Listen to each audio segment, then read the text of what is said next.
परीक्षा में असफलता किसी की पूरी जिंदगी की दिशा बदल सकती है। बिहार के भोजपुर जिले से सामने आई एक ऐसी कहानी इन दिनों चर्चा का विषय बनी हुई है, जिसने हर किसी को सोचने पर मजबूर कर दिया। डॉक्टर बनने का सपना देखने वाले एक छात्र ने नीट परीक्षा में सफलता नहीं मिलने के बाद ऐसा फैसला लिया, जिसने उसके परिवार को गहरे सदमे में डाल दिया।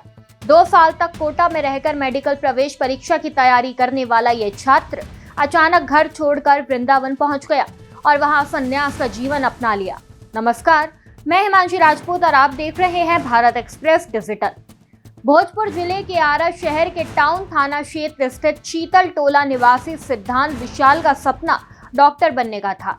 इसी लक्ष्य को पूरा करने के लिए उन्होंने राजस्थान के कोटा में रहकर लगातार 2 सालों तक नीट परीक्षा की तैयारी की। परिवार को भी उम्मीद थी कि मेहनत रंग लाएगी और सिद्धार्थ मेडिकल कॉलेज में दाखिला लेकर अपने सपनों को साकार करेंगे, लेकिन लगातार प्रयासों के बावजूद उन्हें सफलता नहीं मिल पाई। बताया जा रहा है कि परीक्षा में असफल होने के बाद सिद्धांत मानसिक रूप से काफी निराश हो गए। कुछ समय बाद उन्होंने बिना किसी को बताए घर छोड़ दिया। परिवार को उनके बारे में कोई जानकारी नहीं थी कि वे कहां गए और किस हाल में हैं। इसी बीच सिद्धांत वृंदावन पहुंच गए, जहां उन्होंने भगवान श्री कृष्ण की भक्ति का मार्ग अपनाया और एक आश्रम में रहकर संन्यास ग्रहण कर लिया। आश्रम में उन्हें अब श्याम बाबा के नाम से जाना जाता है। उधर बेटे के अचानक लापता होने से परिवार की चिंता लगातार बढ़ती गई।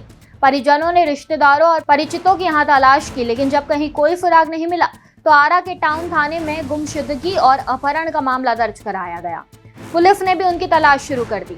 इसी दौरान एक और चौंकाने वाली घटना सामने आई। बड़े भाई की तलाश में वृंदावन पहुंचे छोटे भाई सार्थक भी वहां के आध्यात्मिक माहौल से इतने प्रभावित हुए कि वह भी भक्ति में लीन हो गए।